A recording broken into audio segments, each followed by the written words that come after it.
Hello. I slept a full 8 hours last night, but stuff still happened. So what's up? Let's start off by getting a little bit of perspective. I feel like we could use that because, and this is true, you're not crazy. I've never actually said this out loud, but I'm going to because it sounds fun to say. AP Nork did a poll recently, basically asking Americans, hey, where do you think the government is overspending and underspending? Nork. Now, given everything that's going on right now, and given the general rhetoric in the country, the discourse, if you will, it's really easy to feel like basically everyone in this country has lost their minds. Or maybe you have. But guess what? People are far more aligned than you might think. Across all political affiliations, there was general agreement that we should be spending more on social safety nets and less on bombs. So many bombs. The top 4 things that people agreed we should be spending more on are Social Security, Medicare, education, and assistance to the poor, with agreements that we should be spending less on border security, federal law enforcement, and the military.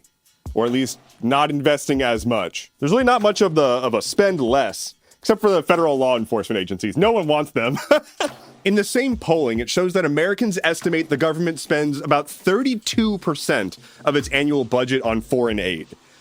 That is not true. The actual percentage of the US government budget that goes towards foreign aid is less than 1% of the budget. So then consider, if the average American thinks that we're spending 32% of the government's funding on foreign aid, and the actual reality is that it's less than 1%, and those same people are complaining that we're spending too much on foreign aid, they're literally just misinformed. Now, there's going to be the errant edgelord who's like, oh, 1% is still too much. Everyone should just be miserable and suffer. But those people, we can ignore them. They're not interested in actually being a participant in a functioning society. So while a bunch of politicians are getting on TV saying that this is what the American people want, they want them to just slash everything to ribbons and there should be absolutely no social safety nets and we should just be walked all over by billionaires. That's not actually the case. The vast majority of eligible voters in the US did not vote for this administration. Only about 32% did. And then again, consider how many of that 32% literally don't understand a single thing about how the federal government works or how budgeting works or anything. And they're just voting for the R. Now, we know that the MAGA base does not really drop below the 25% mark. Like, we know that you're never going to get that last quarter of people to agree with the 75%. That's the baseline. And yes, it's distressing to know that 1 in 4 people are just living in a fantasy world where they just are happy that their countrymen are miserable. But unfortunately for them, being happy that people that you share a country with are miserable is not policy and is not sustainable. Because the reason that they're happy that other people are miserable is because it hasn't caught up to them yet. And it's gonna. And it already has in a lot of cases. So while we recall that the average person is mostly just uninformed, which is still a problem, right? We can also take a look at what's going on around the world and see that the vast majority of the rest of the world is also like, hey, y'all, what's going on? This administration and their representatives are being lambasted across the world. Pete Hegseth, the new Secretary of Defense, got booed by military families on a military base because they're dumbass anti-DEI stuff. Tesla is seeing double-digit drops in sales worldwide, while other EV makers are thriving. Entire populations are boycotting American products because 1, they don't want to support a fascist, and 2, they don't know what the fuck is going on with the tariffs, so they're just not bothering with it. It's an actual mess, and the point that I'm trying to make here is that the average voter is not the ones that are loudly yelling online about how happy they are that everyone else is miserable. That's not the average voter. It definitely feels like it. It definitely seems like it, and they absolutely exist and are a massive problem. But the average person does not have that much hate in their heart. They are probably more apathetic and beaten down and not stable currently, and they probably wish that they had the comforts to be able to pay attention to what's going on, but they're too busy. And while that's not really an excuse for just turning the other way and not paying attention to everything as we march into fascism, it should still be a little bit of comfort that it's not just an ocean of insanity. Ultimately, all I want you to take away from this is that you're not crazy. You are not radical. You are not childish. You are not ridiculous. You are not silly for suggesting that there should be basic needs met in this country. So please never, let them convince you otherwise. No matter how much they go on TV and state that reality is not what it is. Don't let them. Moving on, tech stuff. Oh no. The United Kingdom wants access to your backdoor. Wait, no, the United Kingdom issued an order to Apple requesting a backdoor access to iCloud. They were like, hey, Apple, you know how you have end-to-end encrypted security now in iCloud? Fuck you. Give us access to that. You know how the whole point is that no one else but the user can access the data? If you could change that, just a small tweak, here's our suggestion, we can also access it. What do you think? So here's the thing, iCloud has a feature called like enhanced security or something like that, that turns on end-to-end encryption for iCloud storage. While normal encryption is just like your data is encrypted by the company, so the company can also decrypt the data, end-to-end encryption is the data is encrypted for you, and only you can access the data ever. It's much better for user privacy for things to be end-to-end encrypted, because that means the company does not actually have usable data on their servers. They just have gobbledygook, ones and zeros. Meaningless! But to you, or anyone that you've granted access, they can decrypt it and make sense of it. And so if you haven't given a government those access keys, they can't do anything. So Apple has a bit of a history of saying fuck you to the government when they're asked to break into encrypted systems. You might remember back in like 2016, I think, there was a case where there was a murder and they were trying to solve the murder and they had the iPhone of the murderer. And they were like, Apple, get us in. Or a terrorist. I don't remember. Point is, Apple was like, no. Even in a case where it could help law enforcement, we're not going to break encryption, because the whole point is that we're not going to do that. And so the US has kind of given up on that. And now the UK is taking a crack. And here's the thing. The UK and the US are both part of a thing called the Five Eyes. And it's basically an agreement to share intelligence between several powerful countries. So if the UK gets this backdoor access, 5 nations do, including the United States of America. Weird. I don't know who said that. That wasn't me. We do not know where things lie with this. Apple hasn't said what they're doing, and they're talking behind the scenes with the UK. And unfortunately, Apple is still a company and is still beholden to laws. So if you use iCloud and you have like sensitive information on there, it's unlikely that you've got a lot to worry about in this particular instance. However, if you want to go the extra mile and you really want to lock down your data and have full control, regardless of what cloud host you use, I recommend checking out something like Cryptometer. Cryptometer is a free and open source system that you can use to encrypt your files on your behalf before they go into your cloud host. So you've got your files, it encrypts them, and then it goes to iCloud or Google Drive or OneDrive or whatever. Then on your other device, it comes down from the cloud encrypted, and Cryptometer decrypts it for that device. Ultimately, it lets you have like a extra layer of security just in case all your data ever got leaked. I'll link to it in a place where links are. TikTok is back in stores, kind of. I mean, not kind of, it is back in stores. Apple and Google have both put TikTok back in their stores at this point after the Trump administration has made it clear that they're not gonna enforce the TikTok ban to any significant degree. Now, like, this doesn't really change much except for people can now get TikTok again. So the whole secondhand market for phones that have TikTok installed is kaput. But the thing I wanna point out here is that Congress passed a law. The president signed it into law. The Supreme Court upheld the law, and we're just ignoring it. So the next time someone says, oh, you can't do that, that's against the law, asterisk. It's a dumbass law, I don't agree with it. And also, what? Google is going to use AI to find underage children. I had to say it in the weirdest way possible. Google announced in a blog post that they're going to start deploying a machine learning system that tries to detect minors who may possibly access like adult content. Here's a quote. This year, we'll begin testing a machine learning-based age estimation model in the US. This model helps us estimate whether a user is over or under 18, so that we can apply protections to help provide more age-appropriate experiences. This kind of isn't a whole lot. Like, they already just aggregate everything that you ever do across all of their services. They're just going to start feeding that into an AI to try to determine, like, is this the pattern of a youngster or an oldster? I'm an oldster.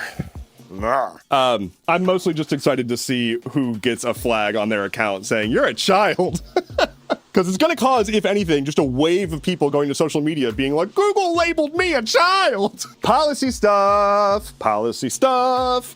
This has an intro song too now. That intro song is going away forever. Let's talk budget. The GOP has put forth their budget proposal. It is exactly what you would expect it to be. I don't mean that as like these Republicans. I mean it as like literally every time Republicans are in power, they just propose the same kind of stuff. So let's go over the high-level bullet points. We've got $4.5 trillion in tax cuts, almost all of which go to the rich and wealthiest people in the country. Virtually no tax cuts for the middle class or the lowest earners, so that's, you know. They want to increase the government's debt ceiling by $4 trillion, because that's a huge concern, that the debt's too much. To help with debt, they're going to cut mandatory spending programs up to $2 trillion, including SNAP, Medicare, and Medicaid. They're going to request spending cuts from the committees for energy, education, workforce, and agriculture. They're going to ask for increases in spending from committees for the judiciary, armed services, and homeland security. I would reference the poll from earlier and point out that that is the polar opposite of what people wanted. Now, this is not a done deal. It's still early, but we're probably going to see something along these lines getting passed. There's still proposed cuts to like Social Security and whatnot, and some moderate Democrats might not be all on board for that. I just said some moderate Democrats. I literally just conflated Democrats and Republicans because I can't fucking tell the difference sometimes. Anyway, I meant to say moderate Republicans. The Republicans have a very slim majority, and they really can't afford to lose anyone, so they got to make basically all of them happy. Moving on, let's talk about the federal slicing and dicing and workforce reduction and whatnot. On the outset, again, if you're new here, my outlook is we definitely have way too much money in our system that is unaccounted for, and we should absolutely be better stewards of our people's money. And I don't think that's what's happening right now. But let's talk about what is happening. Apparently about 75,000 federal employees took the offer to stop working now and receive pay through September. That amounts to about 3% of the federal workforce, which is not quite the minimum of 10% that they were hoping for. We have no idea if these people are actually going to be paid. Like, this is unprecedented. And also, the people doing this are Trump and Musk, who famously don't follow through with promises to pay people. The amount of times that Musk has gone to court to not pay former employees is whack. At the same time, Elon Musk's Doge crew launched a website that was immediately hacked. It was not secure, and somebody was able to change what it said on the website. And then they published classified information about intelligence agencies in America on a public website. Specifically, they published employment logistics about an agency that manages like spy satellites and shit. So it's the kind of thing where it's like we don't want adversarial countries to know what we're doing, but they just didn't really think about that and published it. All the while, these websites are purportedly being used to be maximally transparent, as Musk puts it, about everything they're doing, when in reality, he's just posting every once in a while on Twitter, which is a private social media platform that he owns, and almost always what he says is dumb bullshit. For example, and I've edited this because he literally used the R slur, he implied that the government doesn't use SQL, however you say it. I say both. Point being, the man full-throated was like, wow, you are an R slur if you think the government uses SQL. The government very much does use that.